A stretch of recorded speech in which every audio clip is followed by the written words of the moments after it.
Good morning, world. Good morning, everyone. Good morning. It's up your clock. Welcome to today's episode of Up You with Ezinne. Yes. A little bit late, but we're here. We told you we will always show up, and so we are showing up as usual.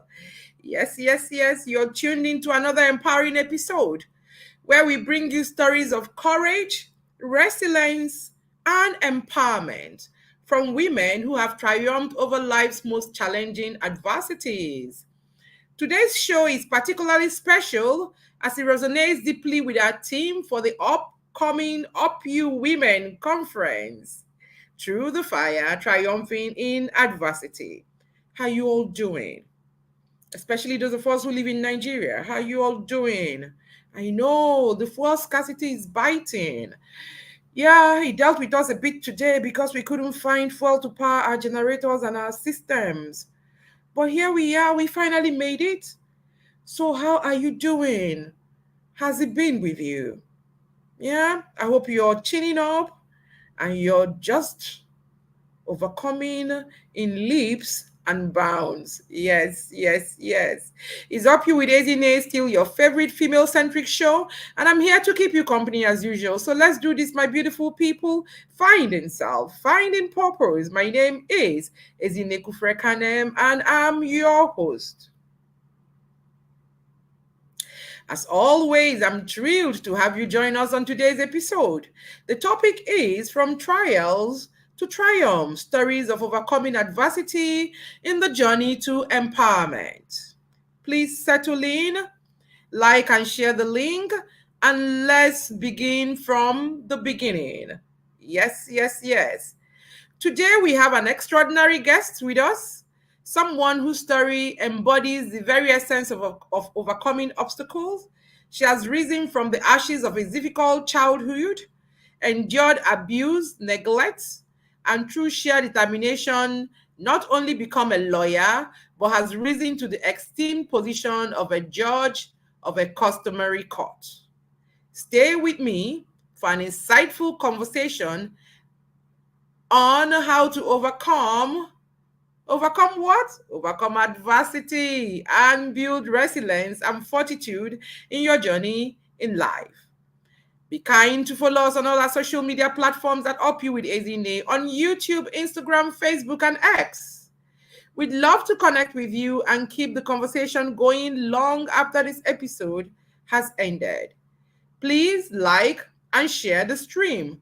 It's one way you help our ministry to get to the permanent site. And you know what? It helps us serve you better and better. The topic today is From Trials to Triumph, Stories of Overcoming Adversity in the Journey of Empowerment.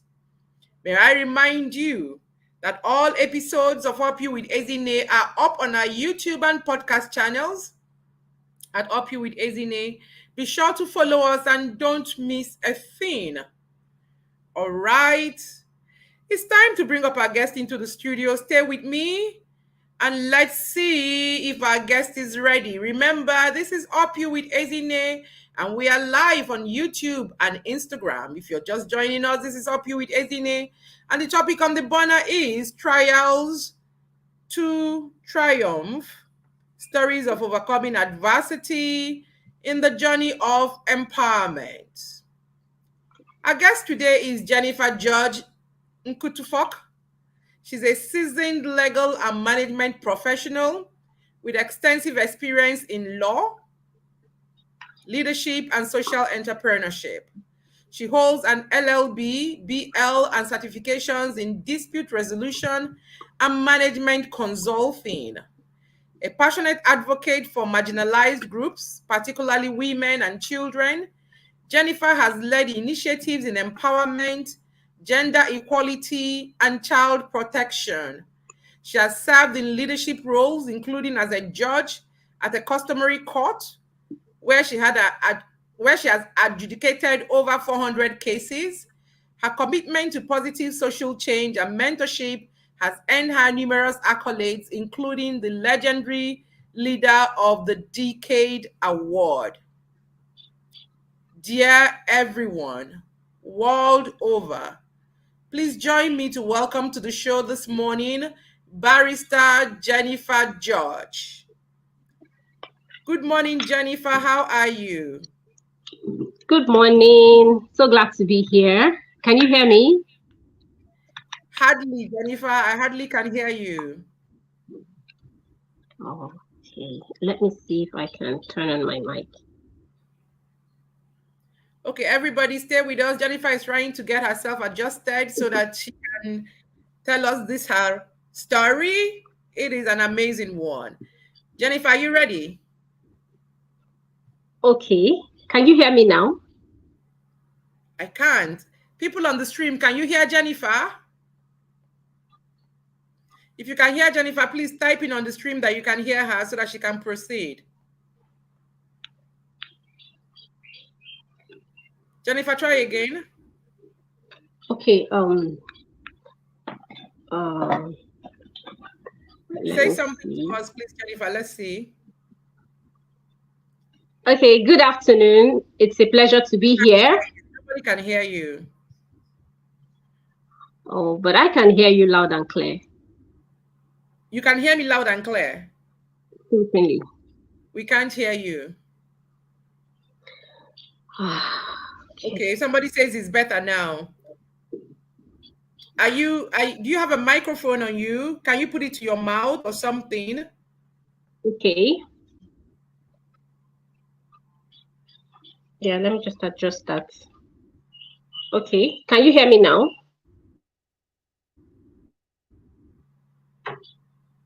Is it better now? I can barely hear you. I'm straining. Wow. Oh, Wow. good. Okay, but can any of the audience hear me? Anyone?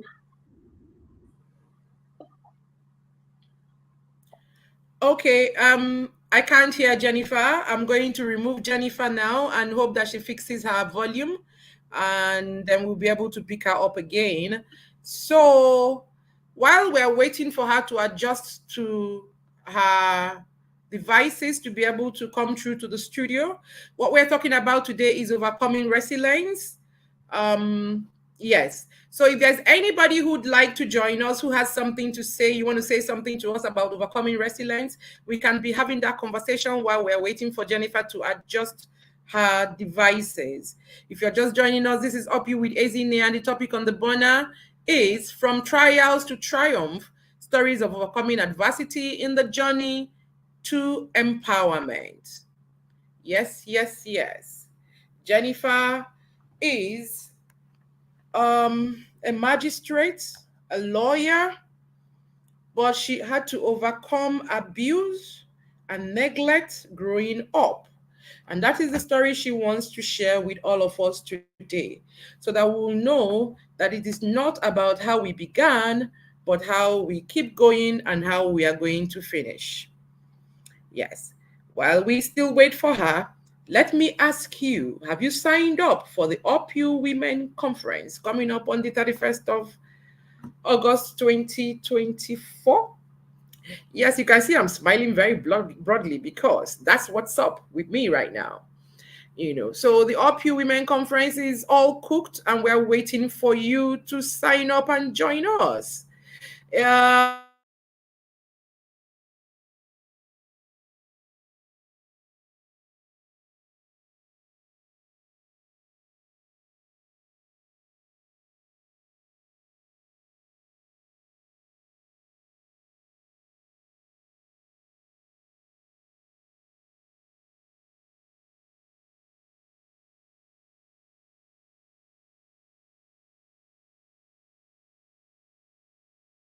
fantastic conference.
Okay, we're back. We hope that when our guest comes back, that it will be better right now.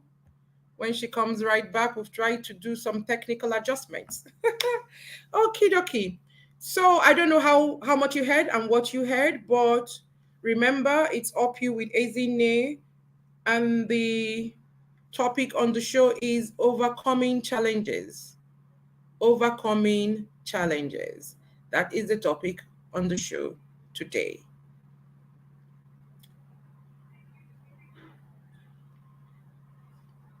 We are waiting for Barrister Jennifer to come back. Barrister Jennifer, please come back on so that we can have this conversation.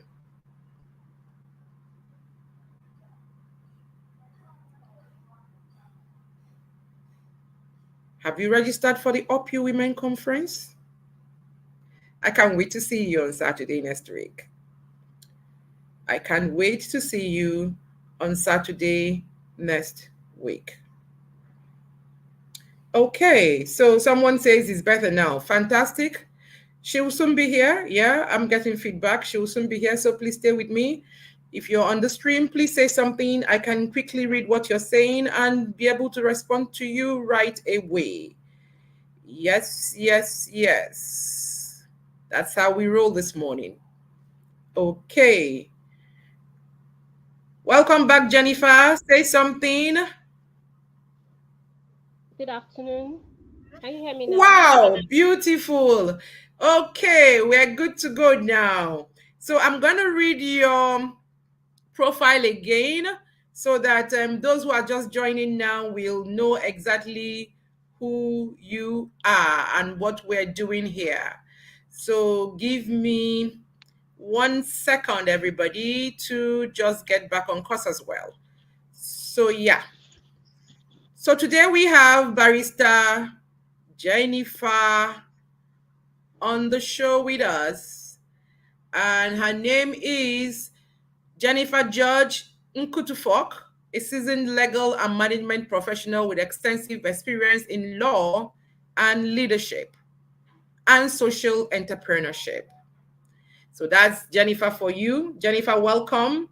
So now that we're good, can we go on quickly before something else happens? So can you share with Okay. us some of the challenges you faced during your childhood, particularly the abuse and neglect you endured? Okay. Yeah. So I experienced a couple of unpleasant situations while Mm-hmm. growing up. Um, Mm-hmm. First of all, it wasn't it, it was good at first, and then it got the whole pleasant situation got interrupted. When my I grew up not knowing who my mother was. And I was told that my mother and my dad got separated when I was 3 years old. And then my father did not want to get married.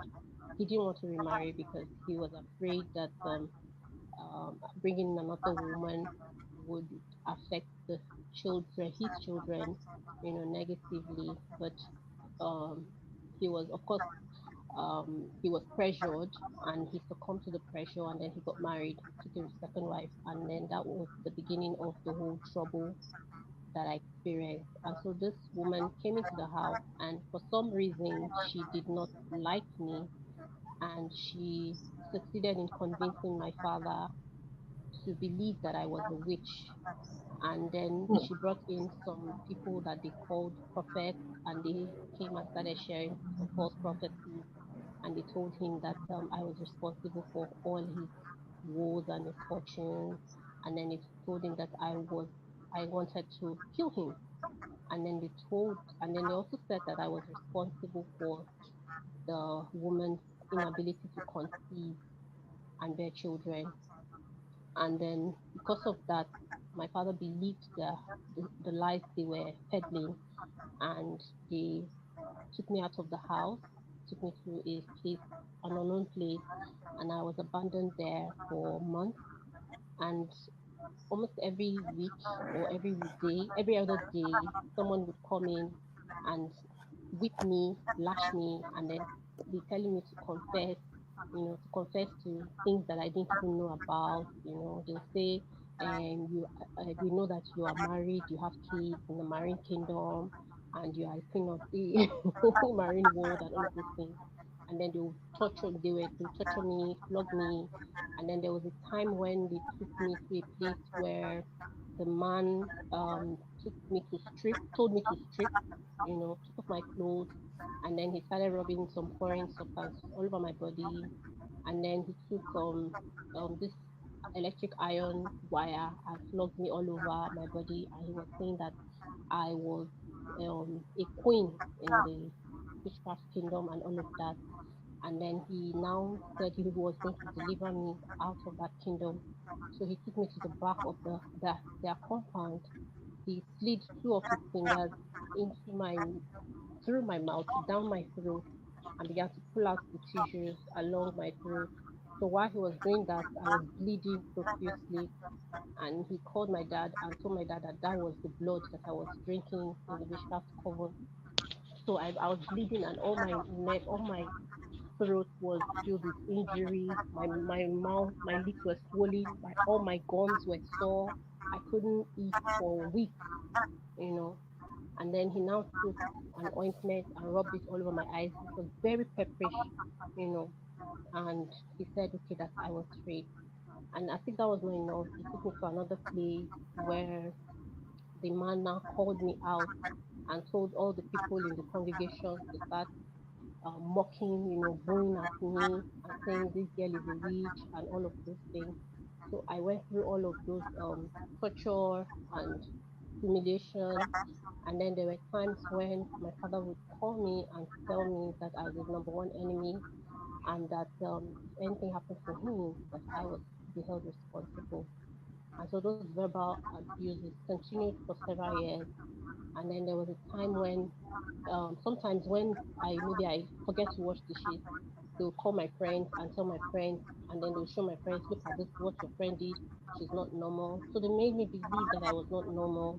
And then there was time they took me to another woman who was like a witch doctor or something. And the woman now um, said that they were going to deliver me. She said I was going to disappear one day. I'll go and meet my family in the water and stuff like that. And then the woman now said she was going to deliver me. She gave me herbs to drink.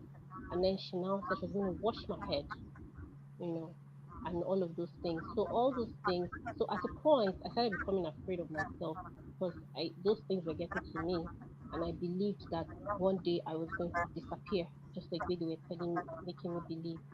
And sometimes, and then ultimately, I started hating my life, hating myself, and I wished that I could exchange my life with somebody else's life, because I was just miserable for years.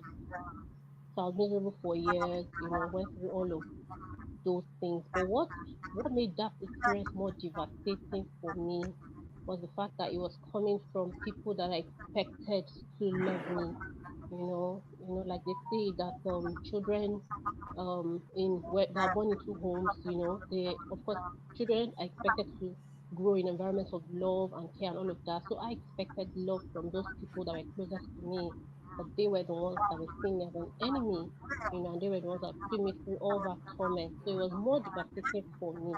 So I lived in the house for several years as a sad child. I was withdrawn. I didn't have friends because everybody started people started avoiding me because of those things.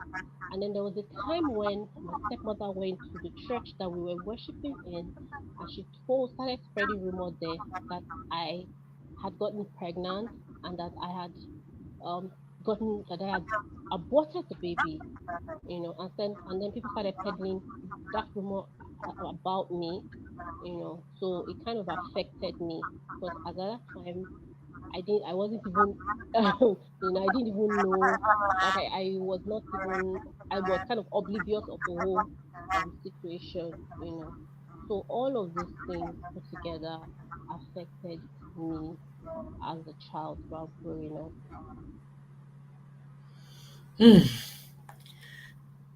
Very unlike me to let a guest be going on and on, but this story is captivating. You were how old again? You said when all of this started? 3 years? I was 3 years when my mom and dad separated, and I Okay. was So it was a very, normal family up until when yes, you were three, then your mom and your dad separated, and yes. then your father bowed to pressure and brought in another wife. How old were you Yes, about this time? I was I was about 9 years old when we got married. So from 9 years old, or okay, let's even just say about No, I 10 crossed years over old. nine. From about I 10 crossed years over old, nine. yeah, all this horror that you're describing was your reality. You were Yes, beaten, you were stabbed, you were named a witch, you were, you, oh my goodness, you were locked up, hidden away, you were ridiculed, accused of things you didn't do. Jennifer, I'm trying to make it make sense, like they say, because I'm looking at you, you're also very pretty. You don't look like someone who's been through all of this. I love the smile, you know, thank you. and I'm wondering how did you cope with all of this to become this woman that I'm looking at now? Because you're looking really good. Okay.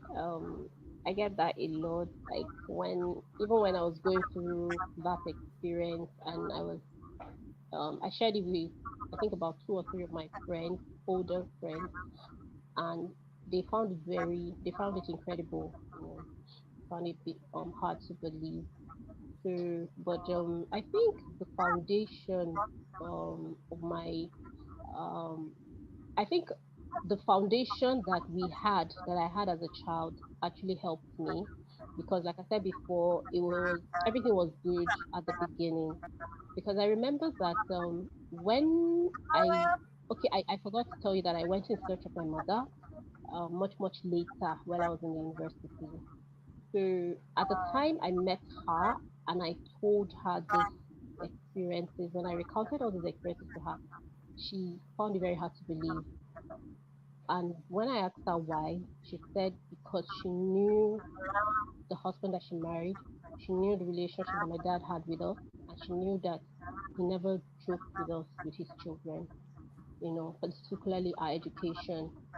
And that was when I began to probably believe the fact that maybe he was being manipulated, and that was why it was easy for me to forgive him when he came back pleading for forgiveness, you know.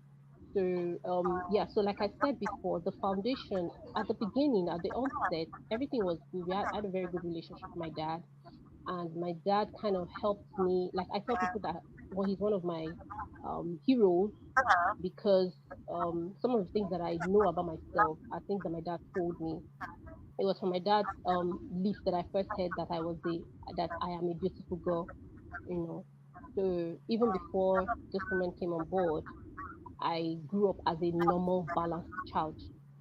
You know, I've been balanced at the beginning. So when this disruption came in, I kind of had some, there were still some roots, some platforms, to draw strength from.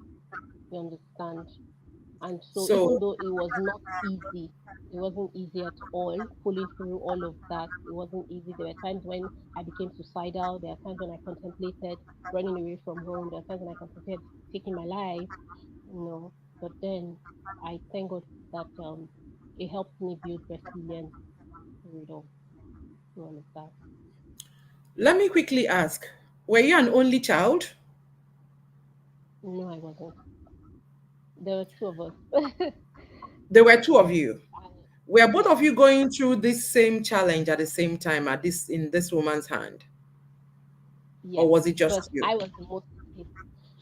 Both of us went through all the ordeal, but I was the most hit because my sibling was a boy, you know, he was a guy, and she didn't really have much issues with him.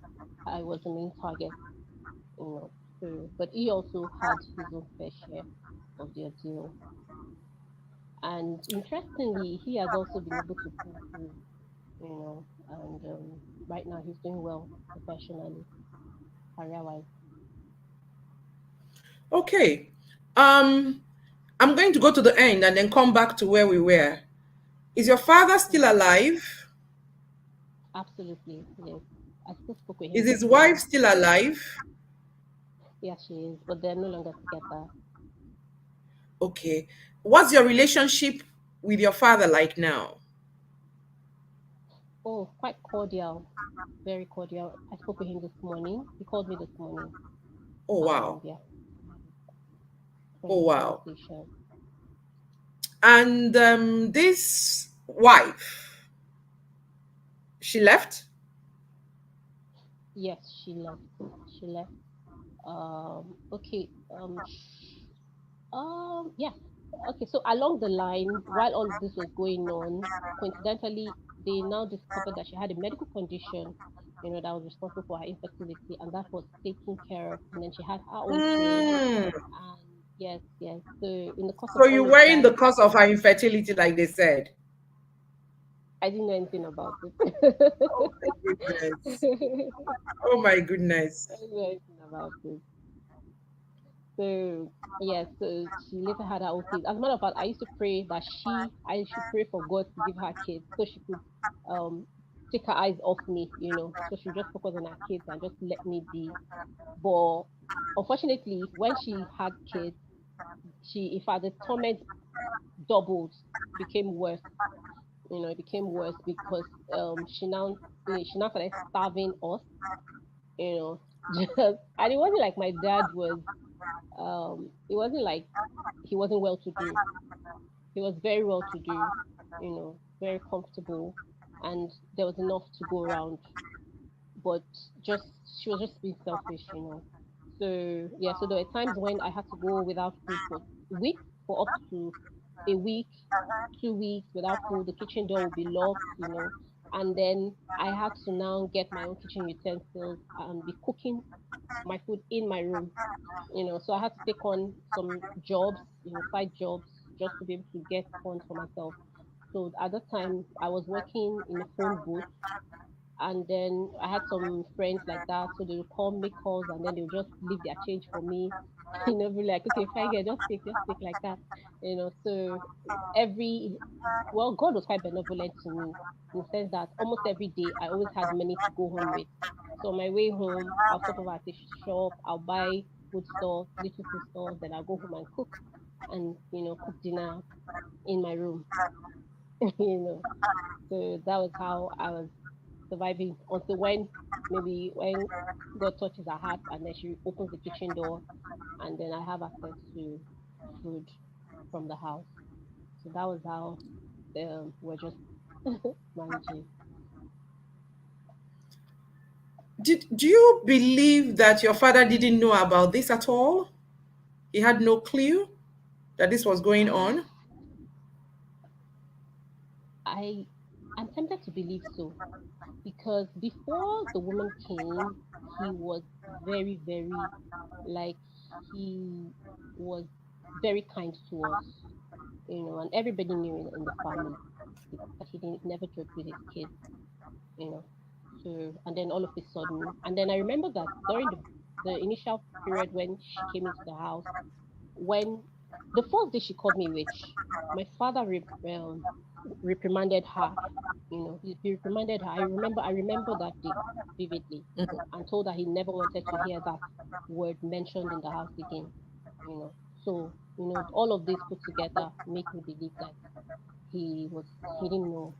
Um, Okay, because I'm wondering, why didn't you go to report to him?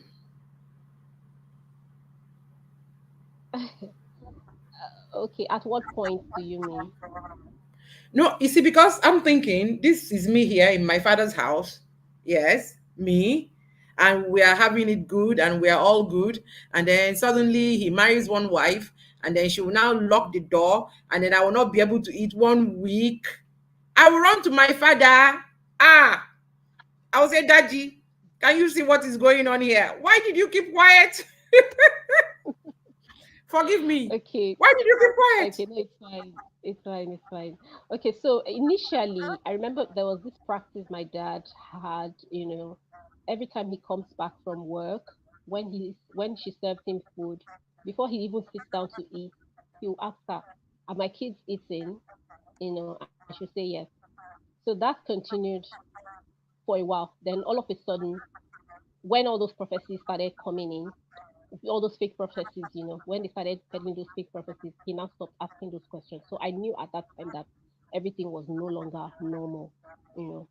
So, and then he now even became the principal prosecutor, my principal prosecutor. So there was just no way I could go and tell him I've not eaten, you Oh know. wow. Oh wow. This is really this is really very, very saddening for me.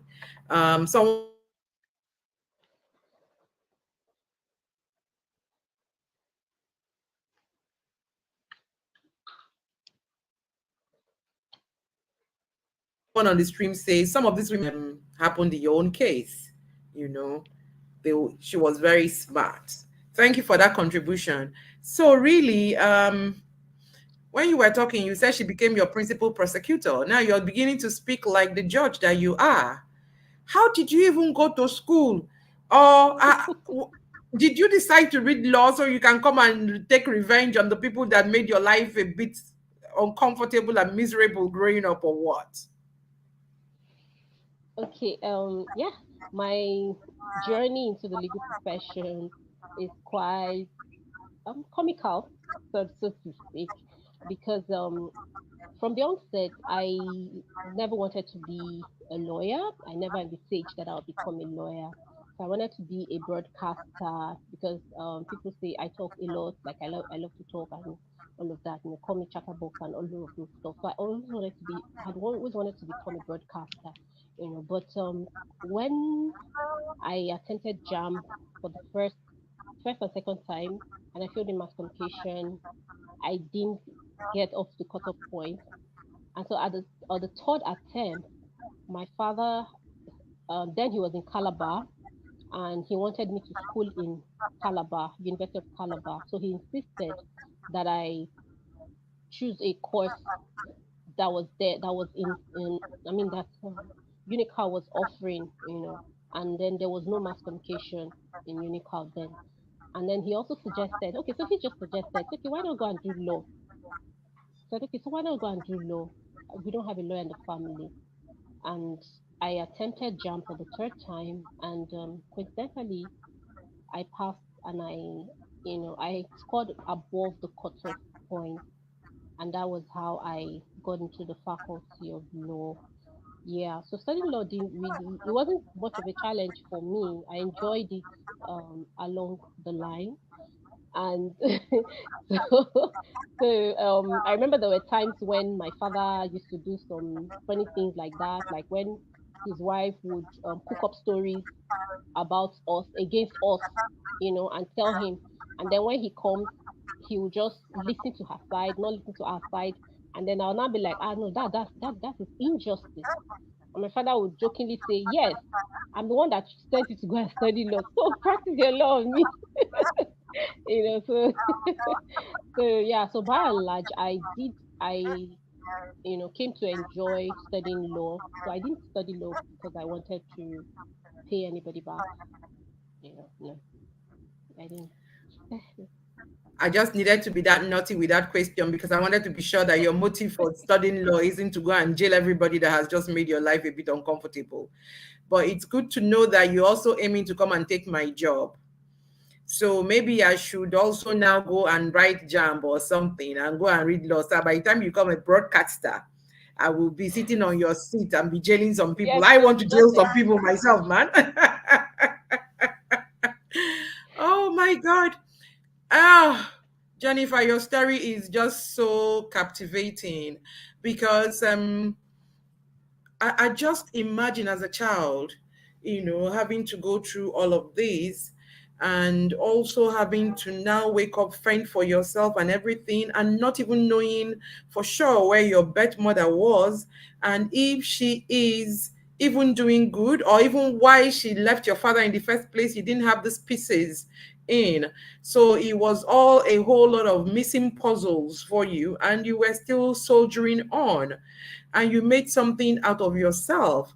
Can you share with us, if it's not too much, how your reconciliation and first meeting with your birth mother was? You finally found her. Okay. Yes. So I'm still, before I go into that, I'm still gonna there's a backstory to me becoming a lawyer. Mm-hmm. Yes, because I fought some other battles. I fought some battles for 2 years, Okay. before I got my law degree. You know, so I'll still share that. I'll share that story later. Okay. So yes, while I was having all those experiences, I I okay, yes. So sometimes, when those things happen, okay, no, okay, sorry. Let me take it from the start. So while we were much younger, while I was in primary school, of course, I had friends, neighbors, and every time I go to their houses, I see the complete family.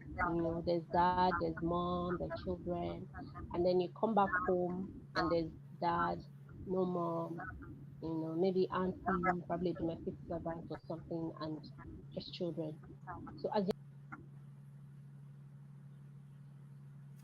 No.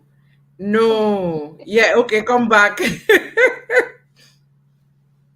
Okay, so yes, so as young as I was then, I knew that my own home was not complete. I knew there was something lacking, and I remember asking my dad on several occasions that, and I asked my dad, "Where's mom?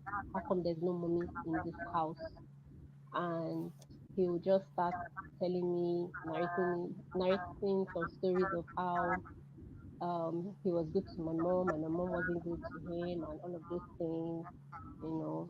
And then at the end of the day, he would succeed in convincing me that I did not need my mother to be in the house. So all of these things continued like that, But me, in my inquisitive nature, I knew that one day I would need to see this woman. I wanted to see what she looks like. I wanted to feel what it felt like to have a mother, because most of the people that I grew up with were male, my brother, my dad, and some of my uncles, you know, at some point. So I wanted to feel what it felt like, to have a mother.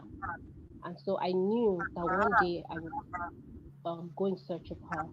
And so when the whole um, torment became so turbulent, particularly in my university, there was something this woman did that made me make up my mind that I would go and look for my mother.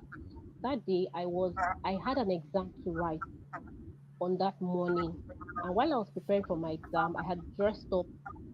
My stepmother just came into the room, said nothing to me, and just reached out for my left arm and beat me. She beat me, like gave me a very deep bite on my left arm that all her teeth were showing on my arm. She continued. It was my brother. I took the intervention of my younger brother to come and rescue me from her because she was huge. I have this small, petite frame, but she was huge. My brother was tall, almost her height. So he was one that used to save me most times when she, gets physical with me. So she was biting me when my brother came in and pulled her away from me. So immediately my brother pulled her away from me. I quickly reached for my bag and I rushed out of the house. I was crying all the way from the house to my exam hall. So that day I made up my mind that I was going to go and search for my mother. And so when I told my brother about it, he was like, "Okay, how are you going to do it? What are you going to?" I said, "Okay, at least she comes from a village. I will look for the village." And thank God they say I am her replica. So if I enter the village or the family compound, somebody would see me and recognize me to be her child. And so I started asking questions. So I was asking people, and then I was um thankfully I there was somebody that opened up to me. One of my dad's cousin, he's late now, God bless his soul. So he was the one that took me to. So I remember the first day I told him about it, and I asked him. I said, "Did you know my mother's village?" And he said, "Yes." But then, the his demeanor kind of changed. Became unfriendly. So I started feeling bad. Regretting. Why I asked him the question. But the following day, he called me and said, "Okay, Jane, are you serious? Do you really want to know your mom? Where your mom is?" I said, "Yes." And he took me to the village where her village, her compound, family compound in Yo. And when I entered the place, they started calling me my mother's name. And so my mom's name is and but they call me, my mother's family, they call me Uime. So they started calling me Uem. I said, no, that this is not Uem, this is Uem's daughter. And that was how I was able to connect with her family. And from there, they now connected me to her. So they told me she was living in Lagos, but I agree at the time. And it's my brother that got the address, and I went in search of her in Lagos. Wow. So, what was the reunion like? Was she happy to see you? Was she remarried? Did she have other children? Yes, absolutely. She had other children. She was remarried. She had remarried, and she had about three children at the time. Oh, And wow. but the way we met was kind of, it's a bit funny, because it was on this particular Sunday. It was on a Sunday I got to where she was. On that morning, Sunday morning, it's about 11 a.m. I stood at the bus stop, and I couldn't locate the house, you know, but I had the paper where they had written the address I had it in my hand. And so while I was stood at the bus stop, I saw a lady coming, and I asked her, "Please, good afternoon, ma'am. I'm going to this address." And she just smiled and said, "Okay, follow me." And she took me to the house. And when she got to the house, she started smiling. My mind was telling me, "Are you sure this is not your mother?" So she took me to the house, and the moment we entered the house, she now said, "Uime, you are welcome." And that was it. So she was the first Oh person I my met at goodness. the church. Oh my goodness, this is so surreal. Are you serious? Yes, I know it Oh sounds like wow. Nollywood, a Nollywood movie or something. Do you understand? Your life has been very, very eventful. Oh, you I'm speechless. I don't know. Are you gonna write a book? Yes, I'm working on writing a book about it. Yes, because I mean, it's just reading episode by episode, chapter by chapter, and it's all very, very, very intriguing as well as very interesting. Yeah. Okay. Very Okay, quickly, you said there was a backstory to you becoming a lawyer. absolutely. Okay, so quickly share.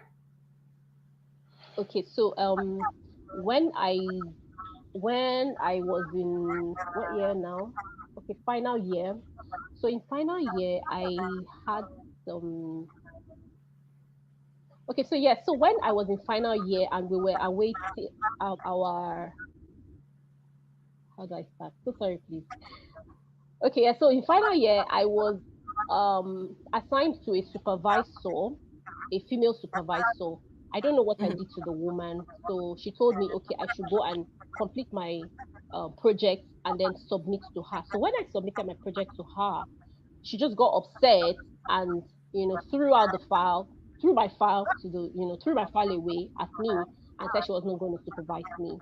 And so while I was standing in front of her door pleading with her, this lecturer walked up to me and asked me why I was crying, and I told him that my project supervisor rejected me, and he went in to plead with her. And she said she was no longer interested in supervising me. And the man asked her, "Okay, so can I supervise her?" He said yes. She said yes. And that was how this man became my supervisor. And the man happens to be somebody. I don't know if you know about this unical lecturer that has been in the news, Professor. What's his name? Professor Ndifon, that has been that was arrested for harassing female students. Oh So that man yes, yes. happened. Yeah. So that was how Professor Ndifon became my supervisor. And then Oh, um yes, So every time I go to Professor Ndikwa would insist that I don't know if it's okay for me to mention his name. Do you mind, or should I just Go ahead. hush? Okay, so Professor Ndikwa would insist that I bring my file to him at 5 p.m. when everybody has gone home. And then he had this special office upstairs where nobody knew about, few people knew about. So every time I go to show Professor Ndikwa my file, he would strip, in front of me. So he kept on doing that. And one day I got very pissed and I looked him in the eyes and I said, Sir, no matter what you do, I will never allow you sleep with me. And he just said, Really? I said, Yes, I mean it. And so he put back his clothes. And since that day, he stopped doing what he used to do. He stopped harassing me. But I didn't know that he had plans for me. So when I submitted my final project and everything, he refused to grade my project. And I traveled, went home for the holiday, and then when I came back expecting to, collect my results, that was when I knew that he had failed me, and he also failed me in his course. And his course was a core course, without which you could not graduate. So when I pleaded and pleaded, but he refused to allow me to score my sheets, my result sheets, so or even the project. So I got so frustrated and I abandoned the degree. I went to Lagos. I took up some other jobs. And then there was this particular job. I took up some jobs like that. Then there was this particular job offer that I got, through a friend. And the person was a very renowned person in the society, in the country. I was to be her permanent personal assistant, And the guy was telling me, Jennifer, I pray you get this job. If you get this job, you'll be connected. This is how your life will change. And I went and I told the guy, I said, let me just go for the interview. I'm sure she will like me. So when I went for the interview and I met the woman, the person, she was like, okay, that she liked she liked me and all of that. And then when she started asking me questions, she now said, this was 2 years after I had abandoned my degree. She said, she asked me what grade I graduated with from the university. Of course, I had nothing to show. And then she asked me if I had been to the law school, and I said no. And she was like, "Wow, so how do why then do you call yourself a lawyer?" Ah, man, so that statement really got to me, and I felt so pained that I missed a golden opportunity, because of because I ran away from what do I call it now, from a challenge. So I made up my mind then that I was going to go back and fight for my degree. And so I went back straight to Calabar. I stayed there for over about 3 4 months, and I every day I was always resuming at Professor Ndifon's office. Every day I go there, I'll cry, I'll stay at his door, do everything, all of that, just pleading with him to score my, to score me, so to just release my results because he was withholding my results. So it continued like that. I did everything I could until one day when God was, God just touched him after a series of persuasions. Because I went to all the lecturers to come and plead with him and all of that, and that was how I eventually got my results released. And it was okay. After they released my results, I was now shortlisted to go to law school. And then when I was to go to law school, I didn't have money. That's another story. That's another story. So the whole journey of me becoming a lawyer has just been faced with so many trials that any ordinary person would give up. Any ordinary person would just say, maybe I'm not meant to become a lawyer. Because when I I, when I got short. Go ahead, Jennifer. Okay, so Complete when I your got thoughts. shortlisted, to go to law school, the challenge now became how to raise funds to pay to pay my fees. Of course, you would know that you would agree that law school fees is is quite pricey. So the challenge, so that became my challenge. And then all the people that promised to help me, all of them bailed out on me at the time. but I kept on, because I still believed that I would go, even though at that time I had lost 2 years, because my all my colleagues, my classmates had already been called to bar, and so but I still, held on to the fact that I was going to go to that law school at that time, and so I did everything I could, and I did everything I could. I even went as far as going to government house in Akwa Ibom to meet Akwabi. Akwabi was the governor of my state then, and then there were, in fact, that time I saw men for who they really were, because I remember going to meet a senior friend who now gave me an address of a hotel to go and wait for him there, and another person, all of those things, So, but as God would have it, one thing I realized about life is that if if like they say, life will not give you what you want. Life will only give you what you demand of it. And then God is so benevolent, God is so gracious that when He sees your persistence about something, when God sees that you're persistent about something, He'll always make a way. He'll always make a way, from strange places that you least expect. So when all of that continued, I remember my friend called me a day. Law school had already resumed in law school. 2 weeks after resumption, I was still at home. And then my friend called me and said on a Monday and said, Jennifer, tomorrow is law dinner. If you miss law dinner tomorrow, forget about your admission. And here I was in far away in Akwa Ibom, and I was to resume in law school in Lagos. And so the little money that I had to take night bus. I had to take night bus that day. And then my aunt, thank God, God bless her for me. My aunt, my dad's younger sister, now called me from nowhere and said, okay, I should come to Lagos, that she was going to give me the money. And this was somebody that when I asked her for 15,000 naira to give me to buy my law school form, she told me she didn't have the money. But all of a sudden, she now told me to come and collect 250,000 naira for school fees. Isn't that a miracle? So But of I course, had it's to a now board, miracle. of course, yes. So I had to board night bus, and then I found my way to Lagos the following day, and then I got into, I was able to now pay my fees and get to campus that day. And that day was supposed to be the closing date for payment of law school. I mean the fees, And so while I was making the payment online, the portal closed. So when the portal closed, hey, I had to rush down to school, to the campus. And then when I got there, the following day was to be the dinner. And so when we got to school the next day to do the registration, the people there now said they would not register us, that we should go and wait for the next batch, which was to be in October. And this was in April, you know. And so while we were waiting, so I knew I was going to miss the dinner. And if I missed Lord dinner, that means I wouldn't be called to bar that state. And you imagine what happened. The following day, that was to be Lord dinner, we just saw a notice on the notice board that the law dinner had been suspended. Why? Because the president just died. That was when President Yaradua just passed Yeah, on. yeah. So when yes, so that was Providence. in 2010, April 2010 or May 2010 thereabouts.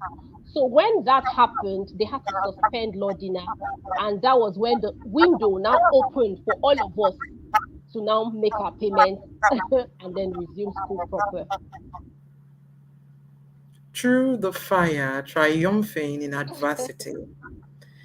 It's as if I knew about you, or all of us on the committee for choosing teams for the conference knew about your story, because you've just coasted through the fire from crest to crest. And the beautiful thing is, you've come out not looking like what you've been through. But I do know that it's not true that you're not looking like it. You must have felt traumatized. You must have dealt with some trauma. There's some things. I like your spirit. I like your strength. But I want people to realize that it's not just been easy. So I want you to please talk a bit about your challenges. All of this that you've been through, what did it leave you with? What did it take away from you? What did it take away from you? Yes. And how are you replenishing it back so that you can become, or, keep evolving to become this wholesome person that you are? Okay, yes, we know that trauma never leaves anyone the same. Even though many people choose to live in denial of the fact that they have trauma or they're going through trauma or they have experienced trauma. But I tell people that the first day that you admit that you have experienced trauma, that's the beginning of your healing journey. Yes. So, and most times um it's usually other people that get to tell you, that get to pin it, I mean, pinpoint the fact that pinpoint to you the fact that you are you are what's it called? You're living out, some traumatic experiences. So yes, like I said before, at the beginning, I grew up like I was a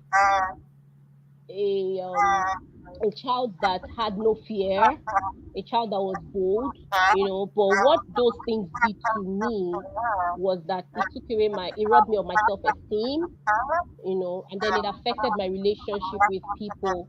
It affected my relationship with people. I started becoming defensive. I started becoming aggressive because I was living for over 10 years, I was living in an environment, in a hostile environment where we're always fighting. And when you grow up in that kind of environment, you become you become aggressive, and then when you find yourself in a situation that reminds you of where you're coming from, you just find yourself putting up that attitude again. So sometimes I've had to deal with people, even particularly at the workplace. Some persons will tell me, Jennifer, calm down, your blood too they hot, stuff like that. Anytime when somebody just probably disagrees with my opinion, I just get all defensive and I'm ready to, you know. So those are some of the things that traumatic experience did to me. And then it affected my relationship with the opposite sex, you know. Like I told you before, there was a time when I felt there was no difference between a man and a woman. And then when people start preaching that gospel of submission and all those things, I just say, oh, that's crap. you know. But then, thankfully, we've been able to overcome all of those limiting beliefs. So yes, so um I dealt with inferiority complex. I dealt with low self-esteem, lack of self-confidence. For many years, I hated myself. You know, dealt with depression, all of that, all of those things. But then there were some good sides to it. There's some good traits that I picked up from all of that.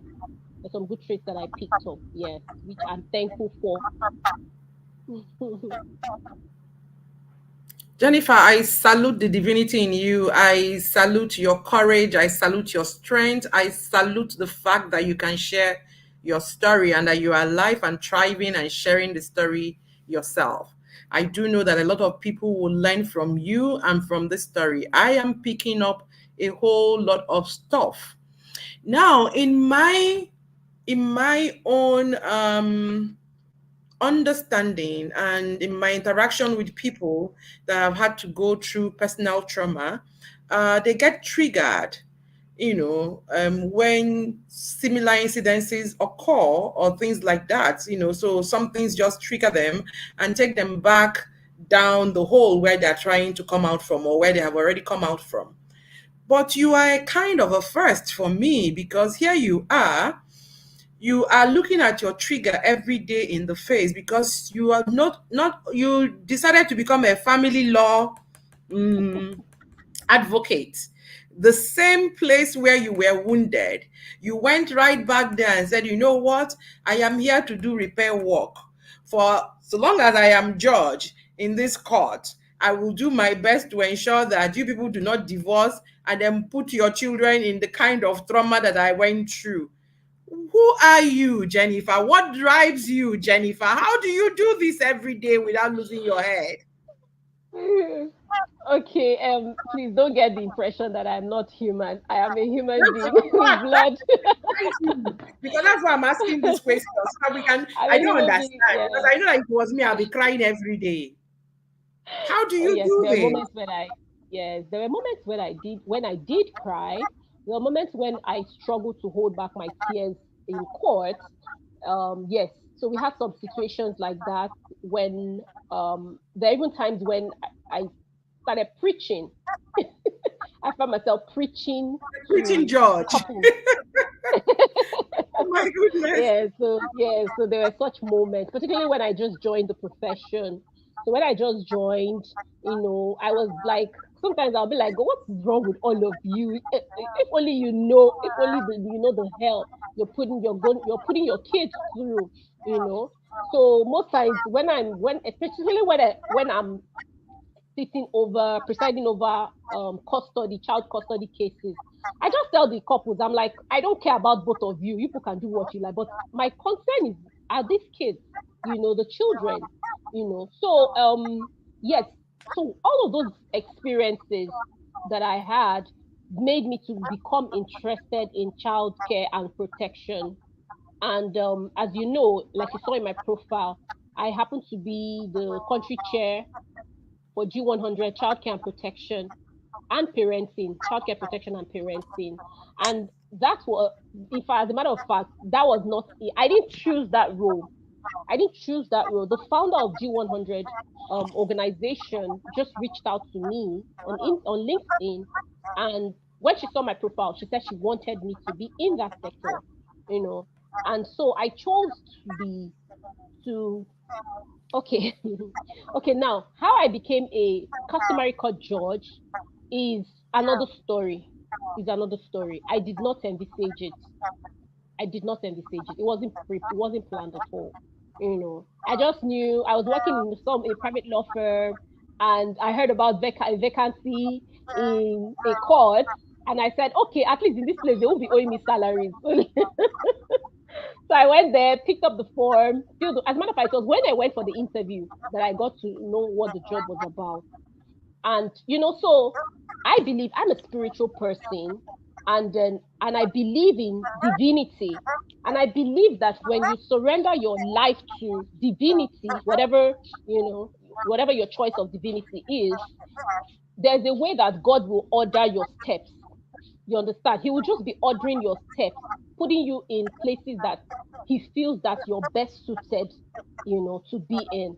So many of the courses that I've championed, or the roles that I've played in, and not were not even um were not chosen by me. You understand? I didn't choose to become a judge. I didn't choose to study law. I didn't choose to even become country chair for G100 and all of those things. So sometimes, like they say, your experience is a pointer to your destiny, to your assignment. You know. So I believe that the divine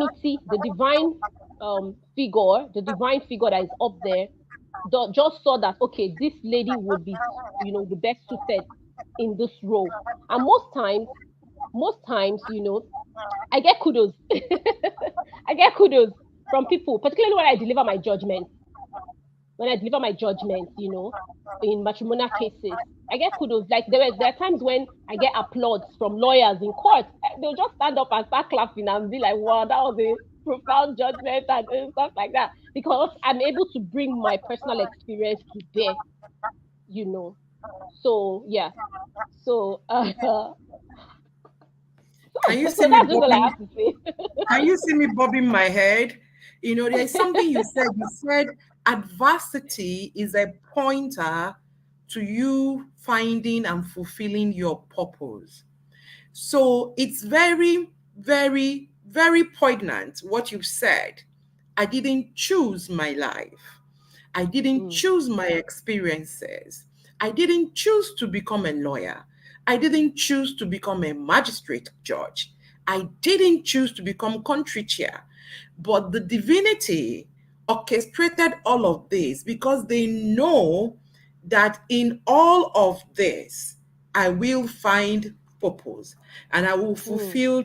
fulfill purpose, and I will help people not to make the choices that my parents made that resulted in me being abused, being neglected, and suffering for the majority of my formative years. Again, are you frozen? Because I need your eyes open for this. These your flowers I want to give to you. Oh, she's frozen, but I'm sure she can be hearing me. Again, Jennifer, take your flowers. You are an amazing person. What you've been Thank through you.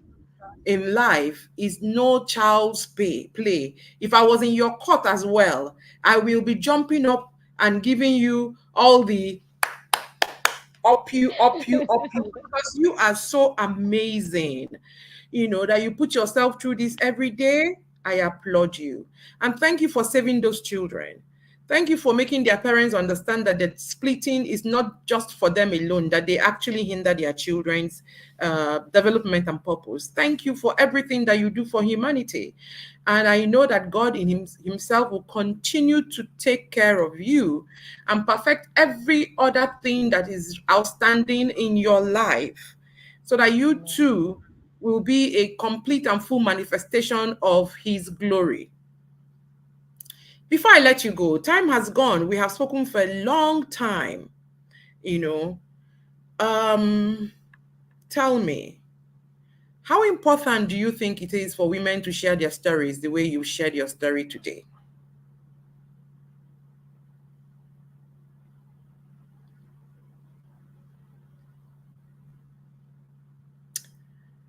And we're frozen. Okay, she's blinking. Jennifer, how important is it for women to share their stories the way you shared your story with all of us today? Okay, so at first I used to be shy about telling people where I'm coming from. But then over time, I learned that, like they say, the success um, of a great man is in his story, you know. And then I've learned that your scars are what make you unique. Hmm. Hmm. I think I hold esteem. There are some people that I hold in high esteem that serve like as a role models, as role models to me. People like Oprah Winfrey, people who had very rough childhood experiences, but then they don't mind sharing all of that, sharing their stories. And I noticed that it is those experiences that make them distinct and unique and makes the world listen to them. So I have come to terms with the fact that sharing my story, with the fact that my story is not, my experience is not for me alone. There's something that somebody says. It says God never wastes pain. God never wastes experiences. So no experience is a waste. You understand? Hmm. Because God is very deliberate. Yes, God is very deliberate about every of His creation. So every of your experience is useful to somebody else. So your sharing your experience is a way of comforting others.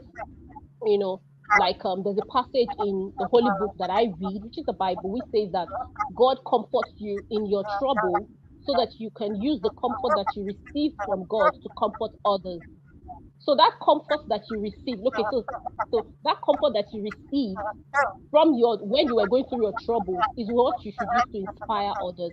So your stories, your experiences, your pain is not for you alone. If you keep your story, your experience to yourself, you're being selfish to your generation. Hmm. So your Hmm. experiences are for you, are meant to be shared. They are golden, and you should share them and use them to bless your generation.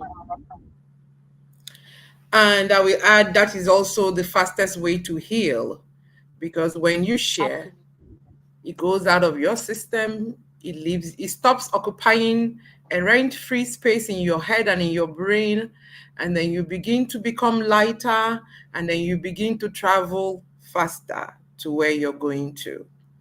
Jennifer, you know what caught how you came into my fancy, how you caught my fancy was that you were actually the second person to register for the OPU Women Conference, just as we announced it. We announced the team, and the next thing, I got your alert and I'm like, what's going on? She doesn't know faculty, she doesn't know date, she doesn't know destination. What is her own? And so I came to say, were you at the last one? And then I said, what is interesting you this year? And you said to me, oh, through the fire, triumphing in adversity typifies my life. And I've been saving you for today so that we can have this conversation. And honestly, I knew there was a story, but I didn't know how deep it ran. And everyone on this stream, you're hearing this story at the same time as I'm hearing it. I didn't have a background to it. So forgive me if I'm not my usually ebullient self. The story is a touching one. Let me put it like that. It's a very touching story, and it's triggering a few things. You know, um, the comments are buzzing. People are saying, so they wonder how your stepmom will feel if she sees you now. Has she seen you recently? No, but I've spoken with her on the phone. That's another thing that amazes me about you. You're taking care of your father. You've gone and met your birth mother. You're speaking to the stepwoman. Come on. How do you read your own Bible? Does it not tell you that you should use a long spoon when you're eh? Jennifer. The amazing, yeah, the amazing thing is, okay, just a few days ago, I was asking myself, I said, if God is to ask me, will I, okay, if God is to ask me this question, Jennifer, will you want to relive all of your childhood experience again? Mhm. I was asking, I said, what would my answer be? Truthfully speaking, I don't think I'll say no. I I don't think I'll know, say no. because of the good things you learned on the road. Because now, the things that who you have become is now more important and useful and impactful than the pain that you went through. And you couldn't have become if you didn't go through that pain. Yeah? Well done, well done. Time is far gone. So I'm going to ask you, let me make you a promise here that when you come to the conference on August 31st, find me personally and give me a hug. Yes?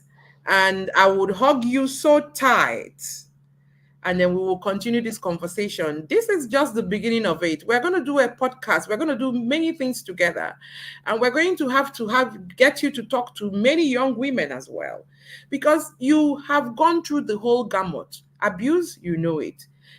Sexual molestation, you know. I don't even want to talk about that to your professor, because I'm not sure that you'll agree to be my. They will now say that both of us are friends, so you can't be my judge, you can't be my lawyer. So that's why I'll just keep quiet. We're not going to discuss him, but I think the nemesis has caught up with him already, as it were. So, um, thank you for showing that someone can stand and really stand, you know, and come true and be a shining light. That women don't have to compromise, and the women don't have to break down, and women don't have to break up, and women don't have to give up, that you can go through. When I think about you, I'm thinking, when you are in hellfire or when you are in fire, don't stop. Keep moving. That's just what you typify. Keep moving. Somehow you will come out on the other side, and you will come out looking really, really good. And there's a story about someone in the Bible that they put in the furnace of fire, and they say the Bible says when he came out, his clothes were not burned, and then he wasn't even smelling of smoke. That is your testimony. That is it. Wow. Because you look so Wow. beautiful. I'm looking at you. You're so beautiful. And I know that when I see you in pure life, physically, next week, Saturday, that I'm going to be saying, oh my God. We're taking many pictures together. I'm telling you for real, because you're a champion, honestly. Okay. So just before you run off, yeah, what advice do you have for young persons? Okay. like you? Yeah, I have a couple of young persons like me, or young persons. Okay, persons that are younger than me. Ladies that are Yeah, younger than me. you guys are the young ones, not us. Okay, so three things I would say is, first is always, no matter what you go through, no matter how dark the road may be, always remember that there's light at the end of the tunnel. There's Mm, no dark situation that lasts forever. There's no dark situation that lasts forever. It will always pass. That's why people say, I'm passing through what I'm passing through. You're only passing through that challenge. You will definitely come out if you stay strong. And then also, whenever you're faced with any challenge, look out for the lessons to learn in them. Because what that does for you is that it kind of it would help you it will help you not to wallow in self-pity. You understand? So look out for the lessons to learn in every challenge, every experience that you face. Then also try to, like, what worked for me during my own time was that I had this beautiful picture of my beautiful future, which I had created as young as I was, even as a little girl. I always saw myself as ending up with a beautiful life. So I've always seen myself, owning dynasties, commanding people, having staff, thrones of staff, being married, just having a beautiful life. So even when I was going through all those things, I find time. I would just find time to sit down and just immerse myself in that imaginary world that I had built for myself. So there's a way you can lock yourself out of your current challenge, and just immerse yourself in the future that you desire. So those are the things that worked for me, and I believe it can work for anybody that applies it. thank you very much. Thank you very, very much. And thank you very, very, very much again and again for coming on the show. Let me see if I can encapsulate the last thing she said. Number one, there's a reason why it's called going through or passing through. You're going through adversity, you're passing through adversity. It's not a full stop, it's just a bend. And is emotion, it flows, so you just keep it flowing, keep going through, keep passing through. You definitely come out at the end of the tunnel, and once you get to that end of the tunnel, guess what you will see? Light, ease, restoration. And then again she says, and that's the one I love, the power of imagination. You must go to the end, you must see the end. And even no matter what your reality is now, no matter how dark it is right now, keep your eyes focused on the end that you expect. Because you know what? The good book that she and I read says it is your expectation that will comfort. So if you are in darkness and you're expecting darkness, you will see more darkness. But if you're in darkness and your expectation is light, and your expectation is you're going to be married, you're going to have fine children, you're going to be having lots of staff, you're going to be commanding them, going everywhere, then that is what you will see. That's how you're minding your business on LinkedIn, and an international organization will come and tell you to become their country chair. That's how you be minding your business, and somebody will say, "Come and be PA to someone," and you go there, and the person says, and you think you're a lawyer when you've not gone to law school, and then you say, "What?" and you go and rectify it. That's how you be minding your business, and you be by the bus stop, and the very person you're looking for is the person that will come by, and you say, "I'm looking for this address." You say, "Follow me." Come on, that's because you imagined these things. And imagination, like one of my mentors say, is free. You can have dinner with the president of the US in the night in your imagination. You can actually be at a football match in Cairo in your imagination, all the while you're sitting down on this my chair right here in Lagos, Nigeria. So, dear women, use your imagination to remove yourself from the adversities that are shackling you. Ah, Barrister Jennifer, You have finished work. I do not even know what we are going to say at the conference anymore. But if you like what you heard, trust me, there are similar stories of similar impact that is going to be shared at the OPU Women Conference come 31st of August 2024. Now, she said that when you share your stories, you bet hope in other people. You give them faith and you give them courage to keep going on. That which you think has come to cripple you, you find somebody who has surmounted it over and over, and then you can apply those same principles, and then they will work for you. One principle I'm picking from her now is one: forgive. She has forgiven everybody. Two, put yourself, advocate. Make sure it doesn't happen again. That thing that happened to you that cost you so much pain, for all the strength that you have, for all the power that you have, make sure it does not happen to another person if you can help it. And there are several other principles that Jennifer has shared today in her very candid storytelling way. But you need to look for these nuggets and do what? And mine them. And when you mine them, you will find that you too will triumph in adversity. Thank you so much again for joining us. This is where we wrap up today's edition of Up You with Ezinne. It's been another amazing one. Please follow us on Instagram and Facebook at Up You with Ezinne, and make sure you get copies of our books. Up You, When Adversity Strikes, Fight, and Recalibration Blueprint. Remember, Jennifer typifies that third one. You're not a tree. If you do not like where you are, move. If you don't like your circumstances, recreate another one. If you meet a rock, flow around it. There is a way. Everything is figure outable. If only you be still enough to do what you're supposed to do. So big up to everyone that is involved in creating this magic every week, starting with you, our dear listeners. You guys have been so wonderful today. The stream is buzzing.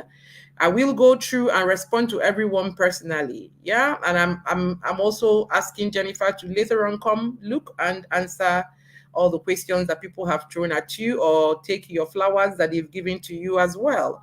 So, our guests, thank you. The advertisers, callers, engineers on duty, the amazing OPU team. Thank you, everyone, for joining in. Be sure that you go check out the registration links on my page everywhere on at the OPU conference page, www.opuconferences.com, and sign up for the conference. We look forward to seeing you and enjoying our sister space together on August 31st, 2024. The time is 10 o'clock. The venue is Ebony Life Place, Victoria Island, Lagos. Remember, it's called the OPU Women Conferences. It is a conference for women organized by women. Yes. Till I come your way next week, my name is Ezinne Kufrekanem. I'm from Stephanie, and myself is Up You. Stephanie, Up You. That's right. Thank you very much, and bye bye.